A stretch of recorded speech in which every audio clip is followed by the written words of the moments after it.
నమస్తే, welcome to Raj news. నేను Srikanth. JNU ఢిల్లీలో విద్యార్థులపై ఎఫ్ఐఆర్ రాజకీయ దుమారం రేపుతోంది. 2020లో ఢిల్లీలో అల్లర్ల కేసులో విద్యార్థి నేతలు గాప్ పిలువబడేటువంటి ఉమర్ ఖలీద్, షర్జిల్ ఇమాంలకు సుప్రీంకోర్టు బెయిల్ నిరాకరించింది. ఈ నిరాకరించినటువంటి నేపథ్యంలో కొంతమంది అల్ట్రా లెఫ్టిస్ట్ స్టూడెంట్స్ ఎవరైతే జేఎన్యూలో ఉన్నారో ప్రధానమంత్రిని, హోంమంత్రి అమిత్ షాను వాళ్ళపైన నిరసన తెలపడం కాదు, వాళ్ళను చంపేస్తామంటూ బెదిరిస్తూ వాళ్ళ సమాధి కడతామని చెప్పడం దేశంలో చాలా చర్చనీయాంశమైంది. వాళ్ళందరినీ, ఆ నిరసనను పోలీసులు అడ్డుకున్నారు. ఒక అలర్ట్ కూడా జారీ అయింది.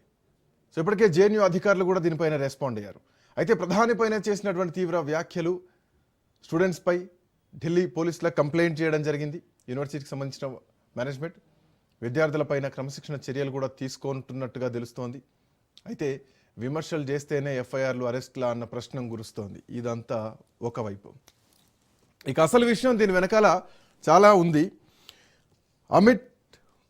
అమిత్ షా, మోడీ తేరీ ఖబ్రా ఖుదేగి అని తీవ్రమైనటువంటి పదజాలాన్ని వాడారు విద్యార్థులు. మొన్న రాత్రి జేఎన్యూలో చాలా తీవ్రమైనటువంటి అల్లర్లు జరిగినాయి. జనవరి 5వ తారీఖు రోజు రాత్రి జేఎన్యూలో విద్యార్థి సంఘం మొత్తం కూడా అగ్గి మీద గుగ్గిలమై లేసింది. ఏదో ప్రధానమంత్రి మీదనో లేదంటే అమిత్ షా మీదనో ప్రభుత్వానికి వ్యతిరేకంగా నినాదాలు చేయడం కాదు, దేశానికి వ్యతిరేకంగా, దేశ నాయకులకు వ్యతిరేకంగా ఈ నినాదాలు ఇప్పుడు చర్చనీయాంశంగా మారింది. సో ఇట్లాంటి నేపథ్యంలో దీనిపైన